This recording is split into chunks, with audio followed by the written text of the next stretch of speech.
pernah kepikiran gak sih kayak kenapa sih kita tuh disuruh sholat 5 waktu gitu? Maksudnya tuh kayak kita nih udah sibuk kuliah nih, gas, belum lagi kuis, belum lagi nyiapin UTS nih bentar lagi nih, ya, belum lagi suruh mikirin masa depan nih, kerja mau ngapain nih. Tapi tiba-tiba tiap hari kayak gitu kita tuh disuruh break 5 menit buat sholat. Kenapa kayak sholat tuh gak langsung sekali aja gitu, langsung sekali selesai gitu. Karena kayak gue tuh mikir tuh ya kan gue tuh udah sholat gitu. Ini juga kepikiran sih kayak kan gue udah sholat nih, masih suka males, masih suka marah-marah, masih gini-gini aja hidup gue gitu. Jadi tuh pertama itu kepikiran gitu. Terus yang waktu gue lagi research nih ya, terus gue tuh nemu satu surat gitu. Jadi suratnya tuh yang betul Al-Ankabut, itu di ayat 45 yang punya itu tuh kayak utlu ma'uhiya ilaika minal kitabi wa aqimis sholat inna sholata tanha anil fahsya'i wal munkar walazikurullahi akbar wallahu ya'lamu ma tasnaun. Nah tuh artinya itu ya ternyata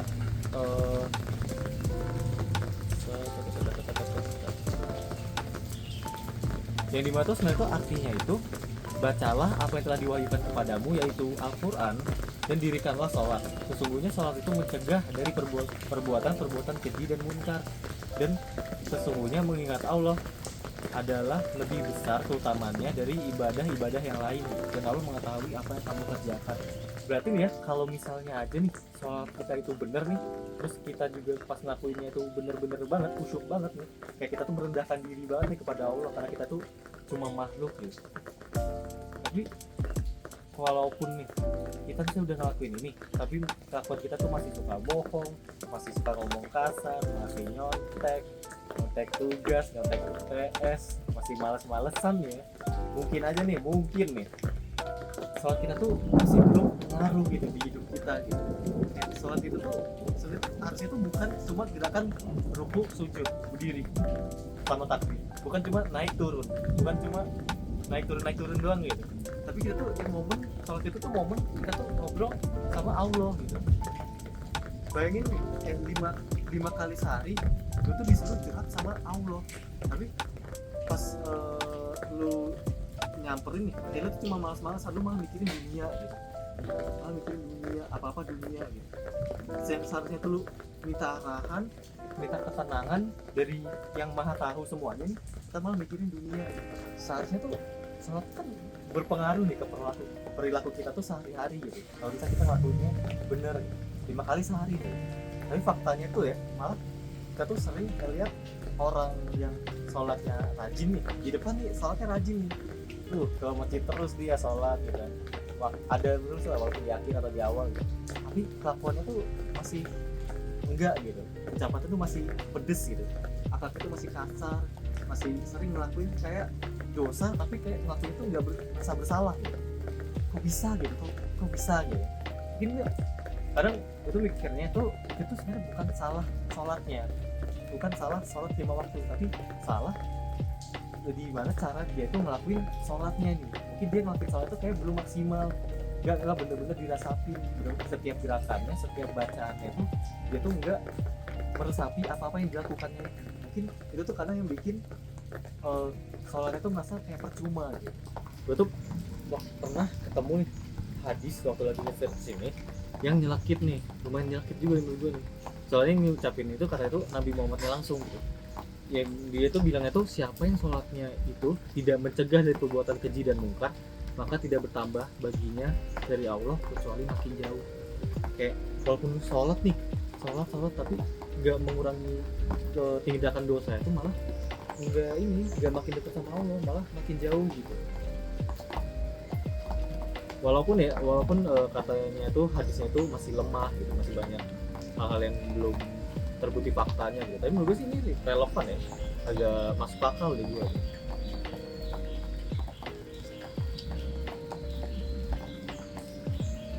Kayak serem aja gitu sih gak sih, kayak ini tuh sholat tuh bukan tentang udah apa belum gitu, bukan kayak udah sholat belum, udah gitu, belum gitu. Tapi itu harusnya sholat tuh tentang khusyuk atau enggak gitu. Ya tuh bener-bener hadir nggak di hati kita nih, apa cuma badan doang kita nih gerak-gerak gitu, cuma naik turun doang, cuma takbir, ruku, sujud gitu, tapi hati kita tuh nggak ikut sholat. Dan dulu nih ya, kayak pas kita kuliah nih, kita dapat jadwal tuh, ya kita tuh ngerasa kuliah agama Islam ini kayak ngerasa ini mah cuma paling ngisi-ngisi SKS doang gitu, kayak ngapain sih, ada sih mending kita tuh belajarin ya bener-bener tentang kita, informatika gitu, teknologi informasi. Jadi kayak padahal harusnya itu ini tuh jadi fondasi kita. Ilmu agama tuh kan harusnya tuh pegangan hidup kita nih, ya kita kan calon-calon pemimpin bumi gitu, pemimpin negara gitu, kita kan para khalifah gitu kan. Kayak kita tuh hidup tuh bukan cuma buat kerja cari duit kaya gitu, bukan gitu. Tapi kita tuh harus bermasyarakat gitu, kita punya keluarga juga gitu. Apalagi buat diri kita sendiri nih gitu. Yang penting itu kan buat diri kita sendiri di akhirat nanti gitu. Makanya penting banget buat kita tuh bisa memahami konsep-konsep Islam yang hafal gitu, yang menyeluruh gitu. Gak cuma tahu wudu, gak cuma tahu rukun Islam, rukun iman doang gitu. Tapi kita juga harus paham nih kenapa Islam tuh mengatur kehidupan kita tuh dari A sampai Z, sampai min 1 sampai min 50 gitu. Juga nggak boleh sedikit salah doang gitu. Makanya tuh harusnya tuh kita tuh mulai tuh dari sholat gitu. Ini tuh titik awalnya. Halaman pertama nih di buku tuh sholat gitu. Kenapa kita harus bisa sholat? Kenapa sholat kita tuh harus bagus? Kenapa kita harus bisa jaga sholat? Kalau misalnya kita bisa ngejaga nih sholat kita nih, insya Allah harusnya hidup kita tuh terhandle, malah bagus gitu.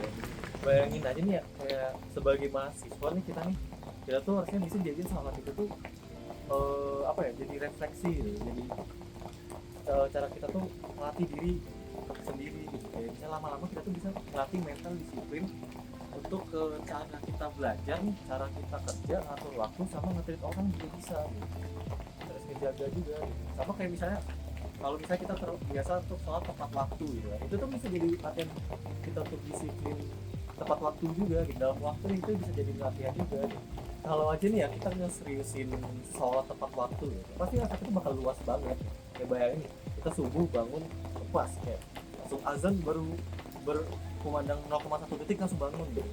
Kalau misalnya sama juga zuhur, asyar, maghrib juga gitu, kita bisa menangin diri pas maghrib, terus atau enggak kita bisa curhat malam pas isya gitu. Itu kan bisa jadi pola hidup sehat yang keren gitu. Gue sih juga ngerasa aja waktu ini ya, waktu misalnya lagi nyusun sholat nih, gak cuma hidup doang yang tenang gitu, tapi kayak cara nge-manajemen waktu, ngatur waktu hubungan sama orang lain itu juga lebih enak gitu. Kayak lebih tenang, lebih sabar, gak gampang marah, gak baperan, lebih sabar juga gitu kan. Kenapa diulang kan? Kayak ada rem batin aja gitu, kayak tiba-tiba ada rem batin yang ada terus gitu setiap hidup. Jadi semacam pagar dia di hati yang bikin kita tuh kalau ngapa-ngapain ini, kalau misalnya kita mau berbuat something, apalagi berbuat dosa ya, kayak mikir 2 kali gitu. Kayak mungkin ya ini tuh maksud dari ayat tadi gitu, kayak sholat tuh menjaga kita dari perbuatan keji dan juga mungkar ya.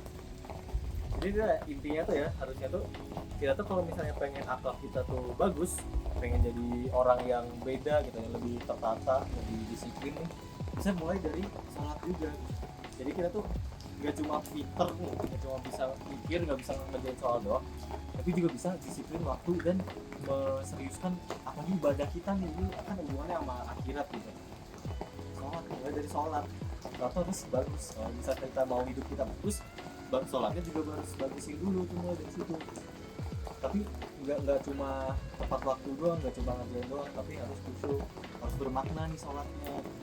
Bacanya tuh harus kita hayati, kita pahami arti-artinya, gerakannya juga harus kita pahami maksudnya apa-apa aja. Dan dia akan lupa nih, yang paling penting nih pas buatnya, niatnya juga itu harus diseriusin itu nggak boleh macem-macem, karena mau gimana pun apa-apa yang kita lakukan itu harus mulai itu dari niat, itu paling penting.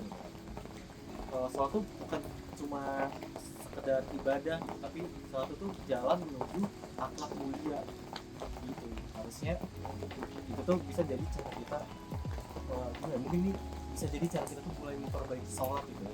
Sholat tuh nggak cuma gerak doang, tapi harus dipahami doang. Ini dikit-dikit bisa lah dari sekarang.